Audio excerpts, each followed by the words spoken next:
Dans les coins les plus reculés de notre système solaire, Uranus, la géante glacée, et Neptune sont des planètes indomptables. Recouvertes de brouillard, elles sont impétueuses et imprévisibles.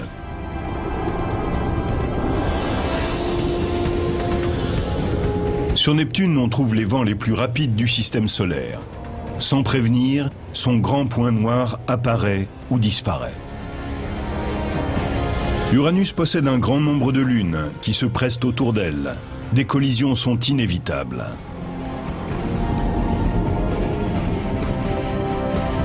Et la plus controversée des planètes lointaines n'est plus acceptée. Pourquoi Pluton a-t-elle été exclue? L'homme qui a éliminé Pluton prépare ses explications pendant que nous étudions les planètes extérieures.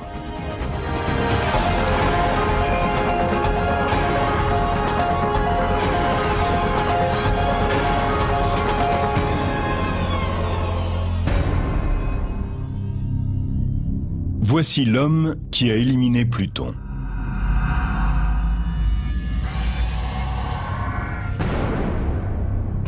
On devait s'y attendre.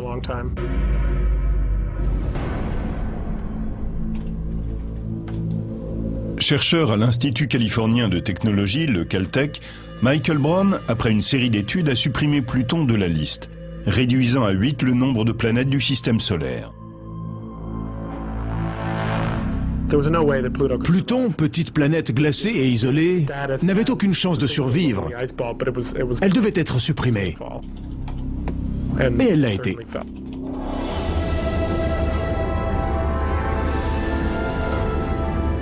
Pluton a toujours été considéré comme une planète à part. C'est la plus petite avec toute proportion gardée, la plus grosse lune.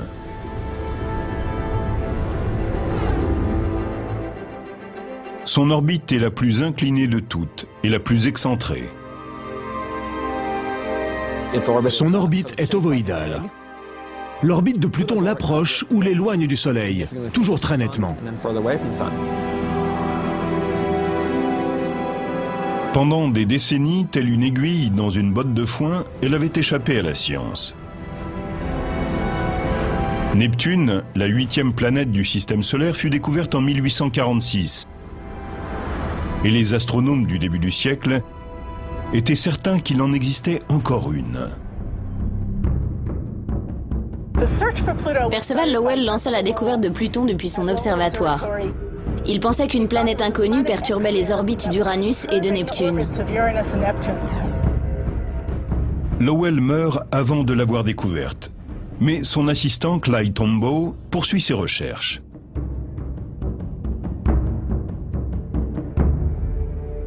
En 1930, Tombaugh, alors âgé de 24 ans, photographie un objet en faveur de la thèse de Lowell. Ce résultat est révélé au monde entier et la planète reçoit officiellement le nom de Pluton. Pluton est-elle la planète inconnue? Les experts objectent qu'elle est trop petite et que sa masse est trop faible pour perturber les orbites d'Uranus et de Neptune, ses voisines géantes. Depuis, les astronomes ont d'ailleurs prouvé que la fameuse planète inconnue n'existait pas. Ils s'étaient basés sur une mauvaise estimation de la masse de Neptune. Si Pluton n'est pas la planète inconnue, est-elle néanmoins une planète? Une planète est d'abord quelque chose qui erre dans le ciel, c'est-à-dire qui est en mouvement par rapport aux étoiles. Pour les Grecs, la Lune était une planète, le Soleil aussi, mais pas la Terre. Bien sûr, quand on a su que la Terre tournait autour du Soleil et la Lune autour de la Terre, cette définition a évolué. La Terre est devenue une planète, le Soleil et la Lune ont été éliminés de la liste, il en restait donc 6. Puis on a découvert Uranus, Neptune, cela faisait donc 7, puis 8. On pensait que Pluton, plus petite que la Lune, était de la taille de Mars. C'est ainsi que Tombaugh, un jour, a découvert la 9e planète. Personne ne s'est posé de questions. Ne sachant comment nommer cette petite boule étrange et isolée, on l'a appelée planète.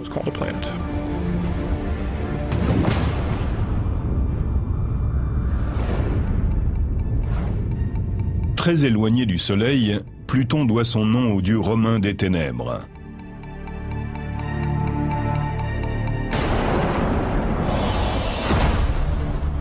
Au moment où elle est le plus proche de la Terre, elle en est encore à plus de 4 milliards de kilomètres.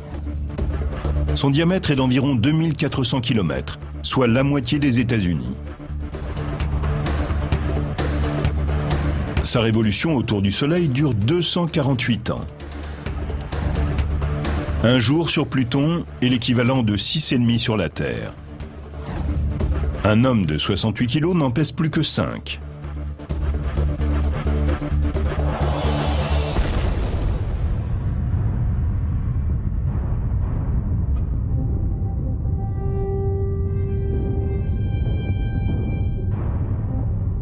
La technologie actuelle nous renseigne peu sur la surface de Pluton.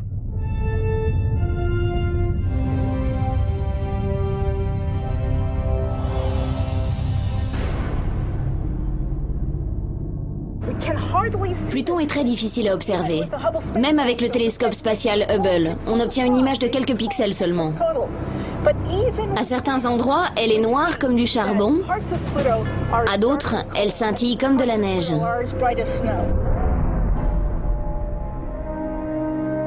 Même à distance, les experts peuvent mesurer sa composition.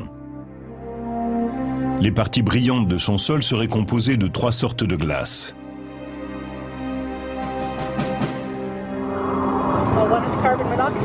Du monoxyde de carbone, du méthane et de l'azote, comme celui que nous respirons dans l'atmosphère. Les zones sombres doivent être des rochers. Les zones sombres sont sûrement des silicates, un peu comme les rochers chez nous. Il y a donc du silicone et de l'oxygène dedans. Nous sommes dans les montagnes rocheuses du parc national du Colorado, entourées de neige et de rochers, comme sur Pluton.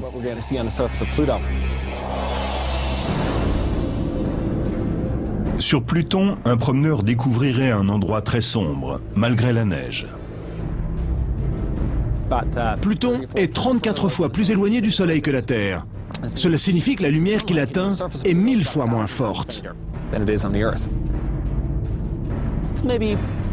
C'est un peu comme si l'on se trouvait la nuit sous la faible lueur d'un réverbère.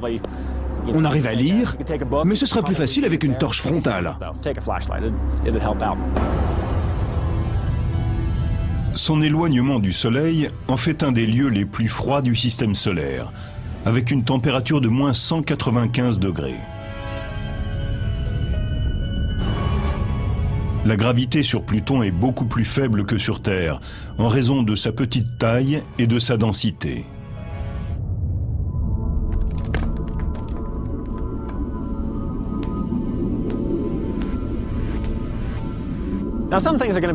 Par contre, si vous aimez l'escalade, sur Pluton, ce sera plus facile. Exactement le contraire d'ici. Sur Pluton, la gravité est 15 fois plus faible que sur Terre. Debout sur Pluton, vous ne vous envolerez pas. Mais si vous faites de la varap, il vous faudra une corde, car votre chute serait considérablement accélérée. Alors n'oubliez pas de prendre une corde.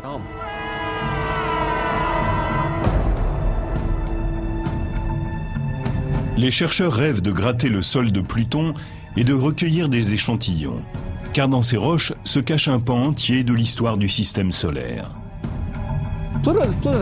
Pluton est intéressant. C'est notre meilleure machine à remonter le temps. Il nous montre comment était notre environnement il y a 4 milliards d'années. On y trouve le sol le plus ancien du système solaire.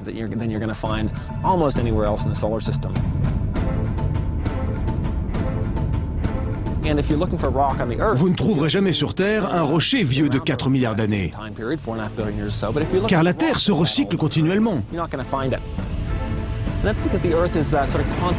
Le mouvement des plaques tectoniques aspire ces matériaux dans le manteau et les volcans les recrachent à la surface. C'est pour ça que la surface de la Terre est plus jeune que celle de Pluton.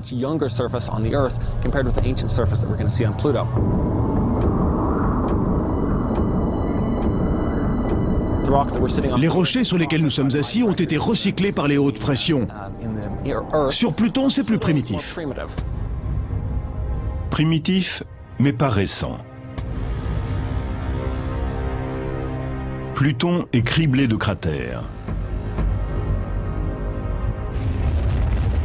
Ce sont les astéroïdes ou météorites qui, en touchant le sol, creusent ces cratères. Ces parcelles du système solaire n'ont pas réussi à fusionner pour former une planète. Sur Pluton, il n'y a ni atmosphère, ni glacier, ni vent, ni pluie, donc aucune érosion. On y trouve surtout de nombreux cratères formés par les impacts.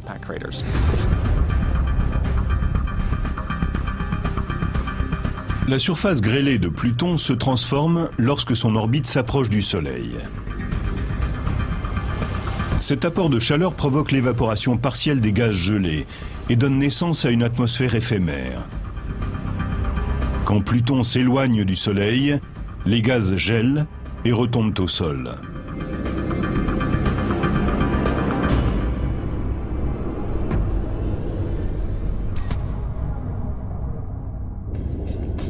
Depuis plus de 75 ans, cet objet éloigné a été considéré comme la 9e planète.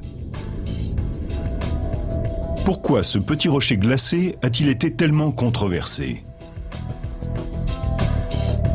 Pourquoi Pluton a-t-elle été exclue du cercle très fermé des planètes du système solaire?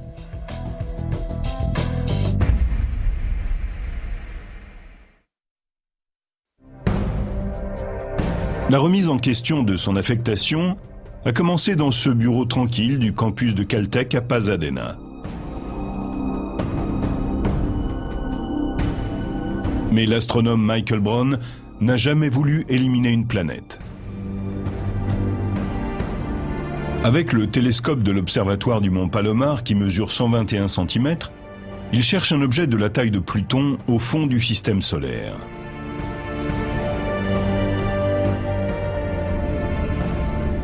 Et il finit par le trouver en 2005.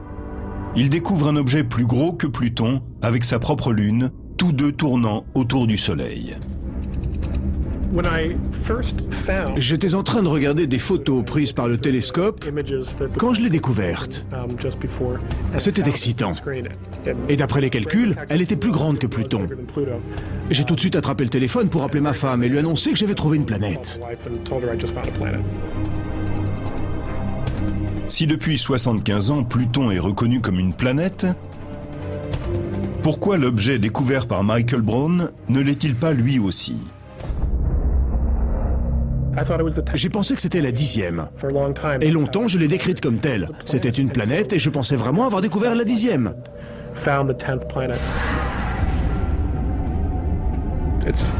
Elle est plus grosse que Pluton de 5% et probablement constituée des mêmes matériaux. Des rochers à l'intérieur, de la glace à l'extérieur, avec une mince couche de givre qui s'évapore pour former une atmosphère éphémère, comme sur Pluton. Elle a un cycle lunaire de 16 ou 17 jours, comme Pluton. Et sur bien des points, elles se ressemblent comme des jumelles. Comme si la petite ayant mangé un peu plus que sa sœur était devenue un peu plus grosse. Michael Brown veut l'appeler Xena, comme la princesse guerrière d'une série télévisée. Mais c'est Eris, la déesse grecque de la discorde, qui est choisie. Ce nom est tout à fait approprié, car cette découverte déclenche une tempête dans la communauté astronomique.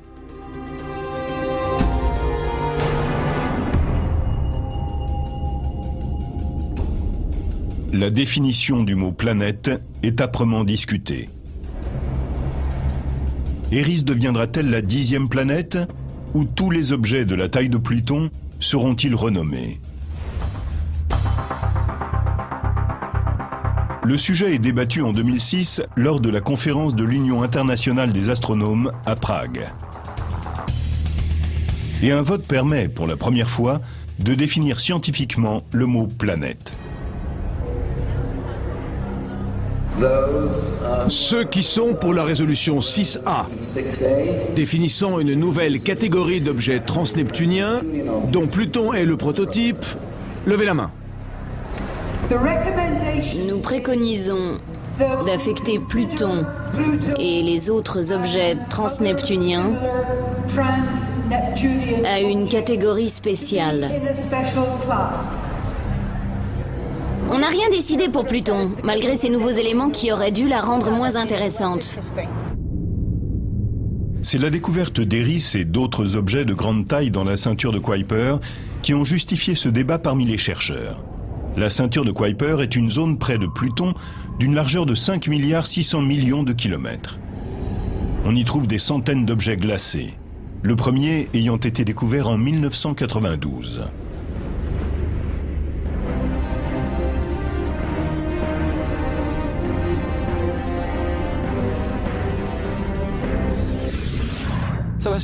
Traditionnellement, on croyait qu'aux limites du système solaire, il y avait Uranus et Neptune, les deux planètes gazeuses géantes. Et que juste derrière traînait Pluton, un peu en bordure de cadre.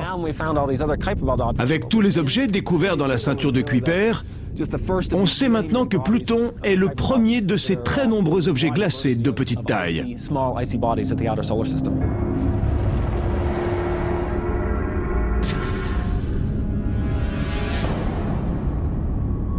La conférence de l'Union internationale des astronomes, par ce vote, définit ainsi le mot planète, objet sphérique gravitant autour du Soleil sans aucun corps sur sa trajectoire. Comme autour de Pluton se trouve un certain nombre d'objets de la ceinture de Kuiper, cette définition écarte la découverte de Tombaugh. Le règne de Pluton a duré 75 ans, mais il est à présent terminé. Notre système solaire est dorénavant constitué de 8 planètes. Pluton et Eris sont classés dans les planètes naines.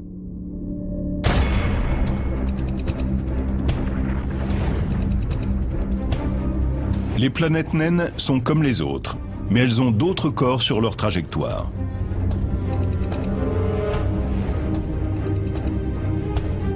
Selon la nouvelle définition, Cérès, le plus gros astéroïde du système solaire, devient aussi une planète naine. On utilise cette terminologie parce que le système solaire renferme plus de choses qu'on le pensait. C'est comme si on ne voyait qu'un gratte-ciel et que d'un seul coup, on découvrait toute la ville.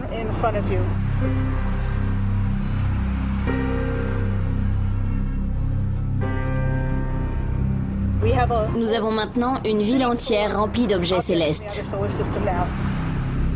Par son vote, l'Union internationale des astronomes a voulu en finir avec le débat sur la définition du mot planète. Mais de nombreux chercheurs récusent ces conclusions. Certains astronomes veulent que Pluton reste une planète.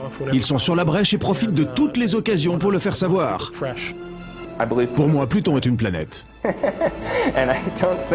Qu'elle le soit ou non n'a pas tant d'importance.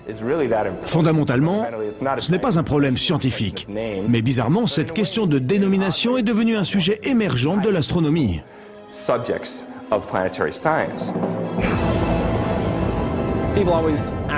On se demande toujours si Pluton est une planète ou pas.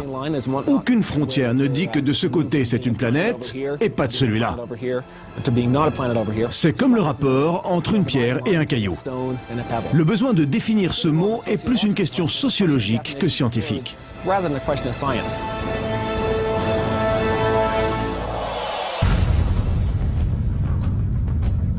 Même si officiellement Pluton n'est plus une planète, son intérêt reste intact pour les scientifiques. Pendant que l'on votait à Prague, le vaisseau de la NASA, New Horizon, était déjà en route pour explorer ce monde lointain. Il sera le premier vaisseau spatial à atteindre Pluton. L'expédition sur Pluton a changé de but. Ce n'est plus cet objet unique, mais toute une série qu'il doit étudier. Le New Horizon doit rapidement atteindre Pluton pour étudier son atmosphère, car la prochaine occasion ne se présentera que 2 siècles plus tard.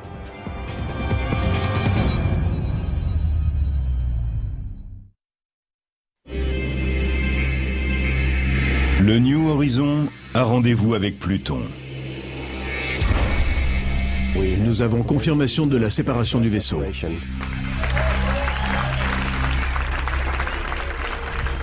Pour les scientifiques, c'est une véritable course contre le temps. Car quand Pluton s'éloigne du Soleil, il commence sa saison d'hiver de 62 ans.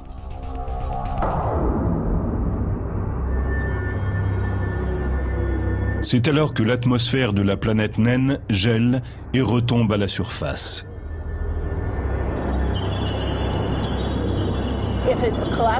Si elle retombe trop, la recherche chimique perdra de son intérêt.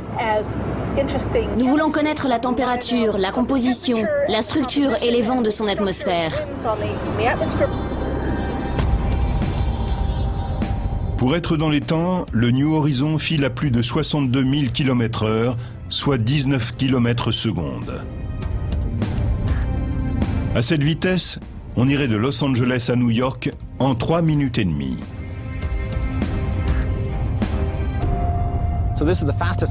C'est le vaisseau le plus rapide jamais lancé depuis la Terre. Il a mis 6 heures pour aller de la Terre à la Lune, alors que les astronautes d'Apollo ont pris 2 jours pour effectuer le même trajet. Le New Horizon a dépassé Jupiter en 13 mois seulement. Mais le système solaire est si vaste qu'il atteindra Pluton dans 8 ans. Malgré son extrême rapidité, le New Horizon n'atteindra Pluton qu'en juillet 2015. Pluton est un grand mystère. C'est passionnant de savoir qu'un vaisseau est en route vers elle. D'ici quelques années, nous aurons enfin des informations et des photos précises.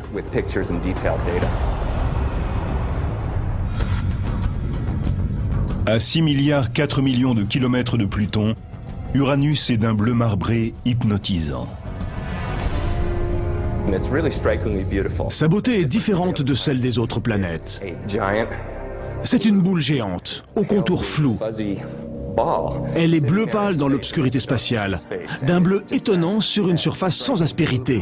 Elle paraît irréelle, comme créée par un spécialiste des effets spéciaux. Car comment peut-on avoir une telle couleur sur une sphère géante presque parfaite ?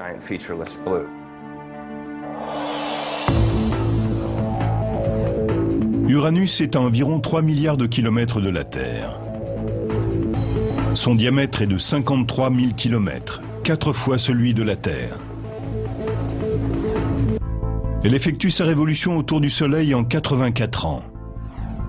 Sur Uranus, une journée dure environ 17 heures. Un homme de 70 kilos en pèsera 63 sur Uranus. Son nom vient du dieu grec du ciel. L'inclinaison quasi horizontale de son axe, à 98 degrés, fait que la planète semble rouler sur son orbite. Cela signifie qu'une partie de l'année, sur Uranus, un hémisphère regarde le Soleil alors que l'autre est dans l'ombre.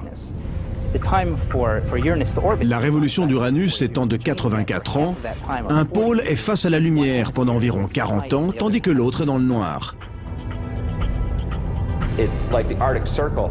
C'est comme dans le cercle arctique, sauf que là, il s'agit de toute la planète. L'inclinaison est si forte que tout l'hémisphère nord est comme l'Arctique et tout l'hémisphère sud comme l'Antarctique. Uranus doit sa belle couleur au méthane qui absorbe les longueurs d'onde rouges et oranges des rayons du Soleil et reflète les bleus et les verts.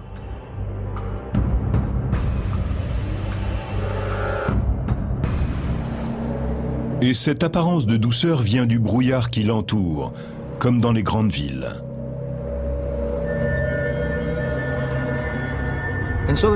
En Californie du Sud, nous sommes habitués au brouillard produit par photosynthèse et qui donne cette atmosphère brumeuse. C'est ainsi que naît aussi l'atmosphère de la géante aux 4 gaz, Uranus. Dans cette sphère, il y a du méthane et un gaz naturel volatile que le Soleil transforme en particules complexes qui deviennent du brouillard. C'est pour cela que la planète a cet aspect flou. Pour les experts, Uranus et sa voisine Neptune sont nés de la même façon. Comme toute planète en formation, Jupiter et Saturne ont assemblé un maximum de substances pour former des géantes gazeuses.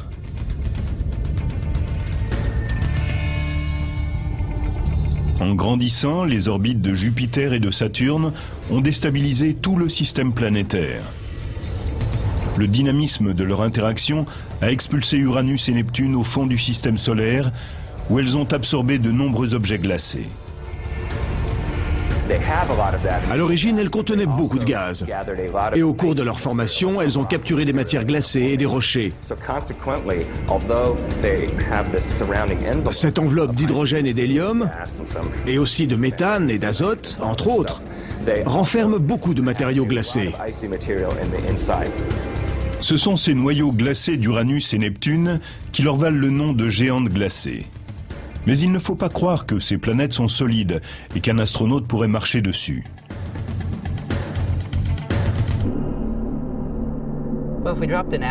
Si on envoyait un astronaute ou une sonde sur Uranus ou Neptune, il y aurait un problème, car la surface n'est pas assez solide pour qu'ils tiennent dessus. Il y a peut-être un noyau rocheux au cœur de ces planètes, mais l'homme serait écrasé par la pression atmosphérique et la glace liquide. Il devrait supporter une pression 1 million de fois plus forte que sur Terre. Il serait écrasé bien avant d'atteindre le sol. À côté des cycles météorologiques chaotiques des autres géantes gazeuses, Uranus est bien calme et l'on sait pourquoi. Parmi les planètes gazeuses, Uranus est la seule à avoir un noyau glacé. Sur Jupiter, Saturne et Neptune, la chaleur monte des profondeurs, participant à la circulation des fluides.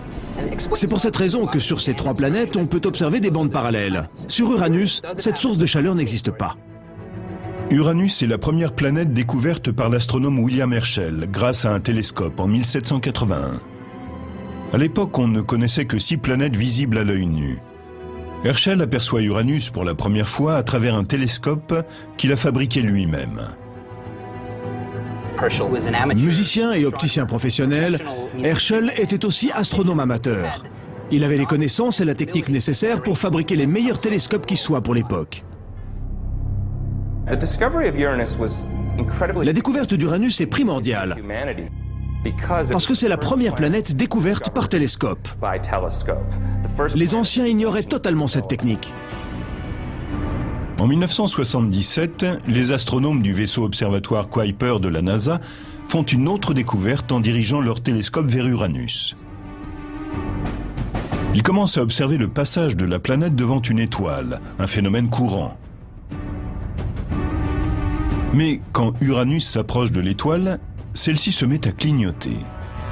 5 fois pendant l'approche, puis plusieurs fois encore quand elle s'éloigne.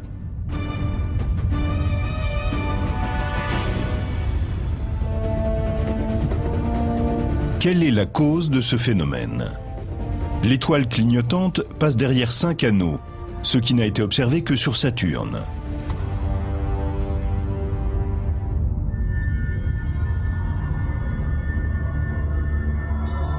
Grâce à d'autres observations depuis la Terre, puis depuis le vaisseau Voyager, la présence des anneaux est confirmée.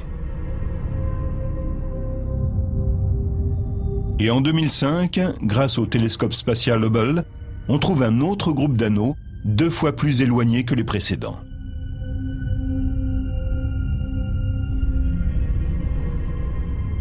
Contrairement aux anneaux glacés et épais de Saturne, ceux d'Uranus sont fins et légers. Ils sont composés de poussière et de cailloux noirs. On dirait que certains de ces anneaux ont été créés par l'impact d'un météore ou d'une comète, avec l'une des 27 lunes. Les anneaux internes pourraient résulter des collisions des lunes entre elles, notamment avec la 13e.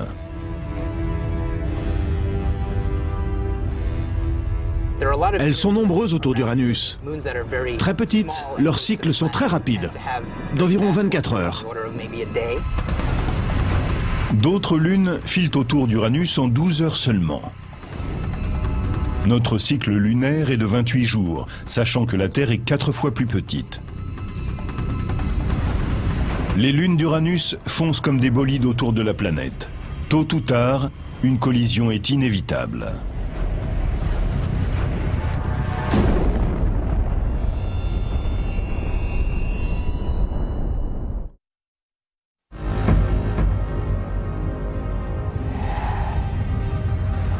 Tout un système de lunes tourbillonne autour d'Uranus.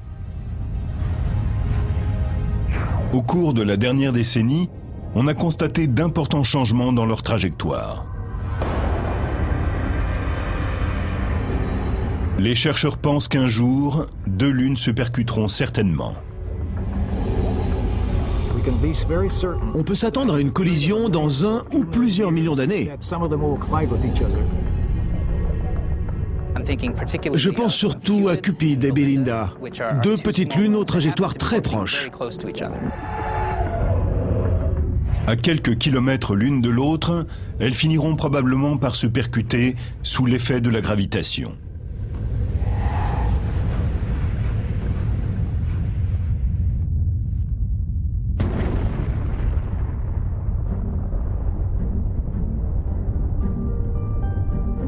Ce sera un mauvais jour pour elles, mais un événement intéressant pour le système des anneaux. Ces débris créeront peut-être un nouvel anneau autour d'Uranus. Au fond du système solaire, Uranus se partage l'espace avec sa sœur, Neptune. Un saphir brille à 4,9 milliards de kilomètres du Soleil. Avec l'exclusion de Pluton, Neptune est devenue la planète du système solaire la plus lointaine. Neptune est le nom du dieu de la mer chez les Grecs.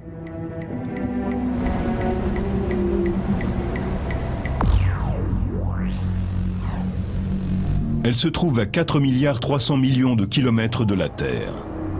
Son diamètre est de 49 000 kilomètres, soit 4 fois celui de la Terre. Un an sur Neptune équivaut à 165 ans sur Terre. Un jour dure 16 heures. Un homme de 68 kilos y pèserait 76.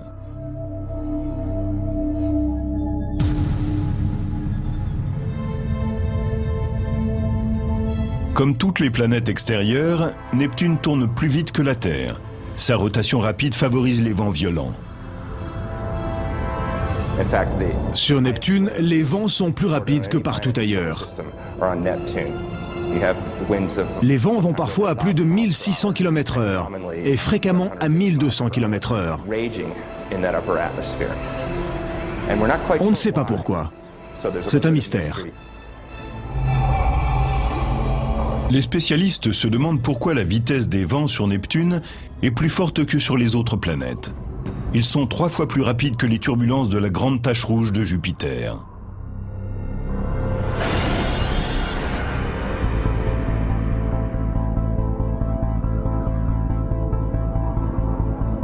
Michael Michna, chercheur au Jet Propulsion Laboratory, étudie les climats des autres planètes. Les vents violents sur Neptune l'intriguent. Si on place une de ces éoliennes sur Neptune, là où les vents soufflent à 1200 km/h, on observera le même mouvement que sur Terre. Mais à l'altitude où les vents soufflent à 1600 km/h, elles ne bougeront pratiquement pas. L'air y est si léger qu'il n'a pas la force de faire tourner le propulseur de la turbine. Il n'y aura donc presque aucun mouvement. Sur les cartes météorologiques terrestres, on voit les hautes et les basses pressions. Ces notions existent aussi sur les planètes extérieures. Mais pour Neptune, on localise plus difficilement ces hautes et basses pressions. Il y a des régions chaudes avec des hautes pressions et d'autres fraîches avec des basses pressions. Ces différences donnent naissance aux vents qui soufflent des hautes vers les basses pressions.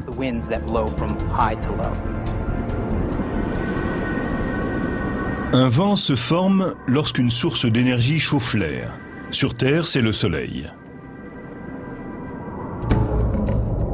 Mais Neptune, la planète balayée par les vents, est 30 fois plus éloignée du Soleil que la Terre, et elle ne récupère qu'un 9/100e de l'énergie solaire, ce qui est insuffisant pour déclencher des vents aussi violents. Les chercheurs pensent que Neptune puise son énergie à l'intérieur.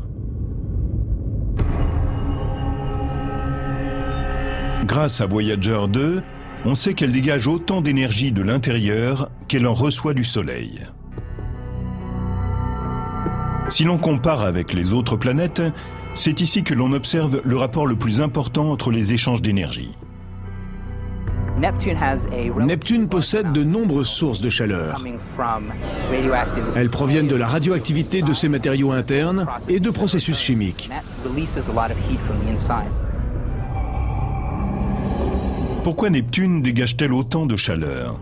C'est un mystère. Pour certains, c'est parce que la planète est toujours en formation. Les gaz, en tombant vers le centre, se condensent sous l'effet de la gravité et libèrent de la chaleur.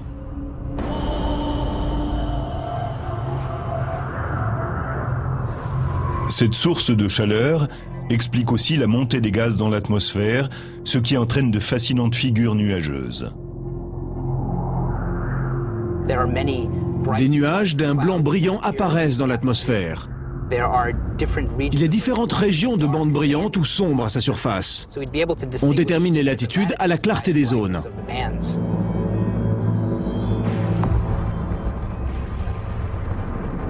Pour les experts, la composition des nuages est à l'origine des formes dessinées par les bandes. Ils sont probablement en méthane et se déplacent très rapidement autour de la planète. Les vents sur Neptune sont différents de tous ceux que nous connaissons. Ce sont des orages géants. Nos orages terrestres sont ridicules à côté.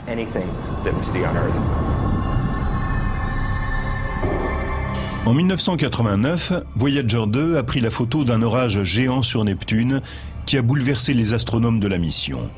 Un grand point sombre sur son hémisphère sud. Étiré sur 13 000 km, il est assez grand pour contenir la Terre en son centre. L'orage ressemble au gros point rouge de Jupiter. Le gros point rouge est un énorme anticyclone alimenté par plusieurs petits orages qui le maintiennent en vie. Sinon, il meurt. Concernant le grand point sombre, nous pensons qu'il s'agit d'une instabilité atmosphérique, ballottée par des courants très rapides.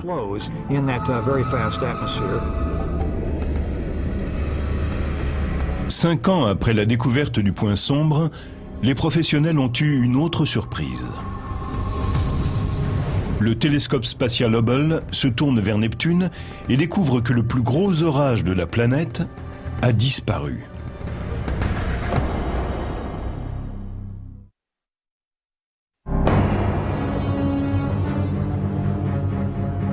Qu'est-il arrivé à la tache sombre de Neptune? En 5 ans, le plus gros orage de la planète a disparu de l'hémisphère sud de la planète.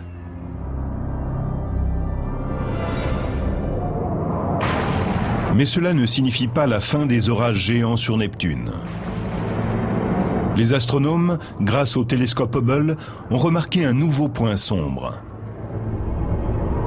Cette fois-ci, dans l'hémisphère nord. Sur Neptune, ces grandes taches visibles au télescope ou grâce au vaisseau spatial apparaissent et disparaissent sur de courtes périodes, alors que le point rouge de Jupiter est là depuis plus de 300 ans. Ces orages éphémères sont étranges.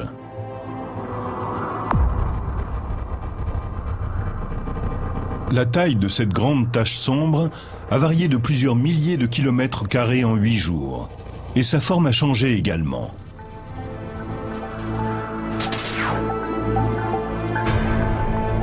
Les mouvements irréguliers, disparition et réapparition des orages sur Neptune en font le phénomène le plus imprévisible du système solaire. Comme ses planètes voisines, le système des lunes de Neptune est complexe. On lui en connaît 13 à ce jour.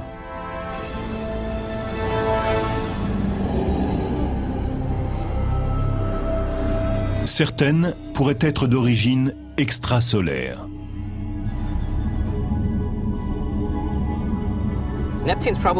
Neptune a dû attirer ses lunes à partir de la matière du système solaire, au-delà des orbites de Pluton et de Neptune. Une foule de petits corps glacés, planétoïdes et autres rochers passent par notre système solaire.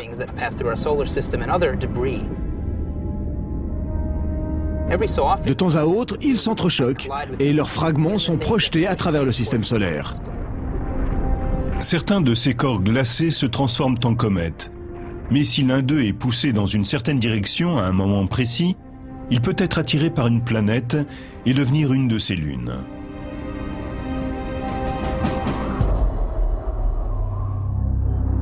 Triton, la plus grosse lune de Neptune, est de la taille de celle de la Terre. C'est l'objet le plus froid jamais observé par les astronomes, plus froid même que Pluton. À moins 198 degrés, l'azote devrait être à l'état gazeux. Or, il forme une calotte glacée aux deux pôles de cette lune. Avec sa surface très réfléchissante, Triton est particulièrement froide. La lumière qui touche sa surface est renvoyée à environ 70%. Comme elle absorbe très peu de lumière, elle est très froide. Triton aurait la même composition que Pluton. Son sol est glacé. Les panaches des volcans à sa surface sont assez fascinants. On les a vus jaillir en temps réel, lorsque le vaisseau voyageur a longé Neptune et Triton. Les volcans de Triton ressemblent à des geysers. Ils crachent un mélange d'azote liquide, de méthane et d'ammoniac.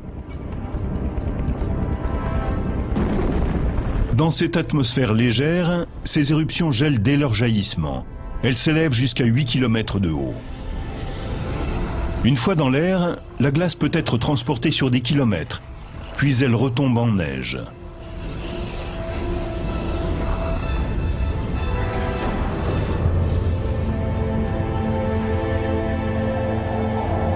Les chercheurs s'interrogent sur l'activité géologique de Triton et sur les chances de trouver de l'eau, peut-être même chaude, sous sa croûte glacée. Et de plus, théoriquement, là où il y a de l'eau, la vie est possible. Dans ce cas, cette lune de Neptune serait la plus grande découverte de tous les temps.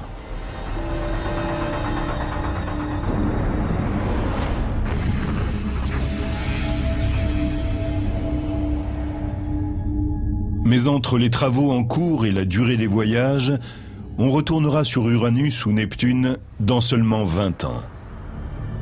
Y retourner n'est pas à l'ordre du jour. Avec Voyager, un premier survol rapide nous a fait découvrir beaucoup de choses, mais c'est insuffisant. Il faut poursuivre les investigations.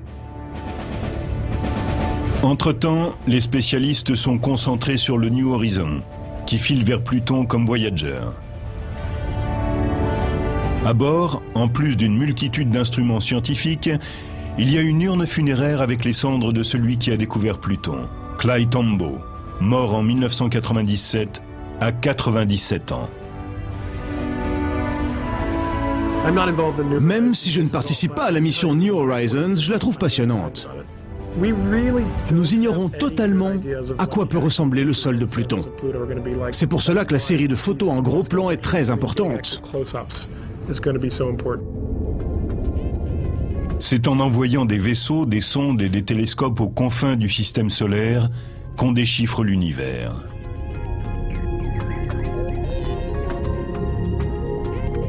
Grâce à notre technologie et à notre imagination, ces mondes lointains prennent vie pour nous. Et en les admirant, nous ne pouvons qu'avoir envie d'approfondir encore les mystères de ces gouffres infinis.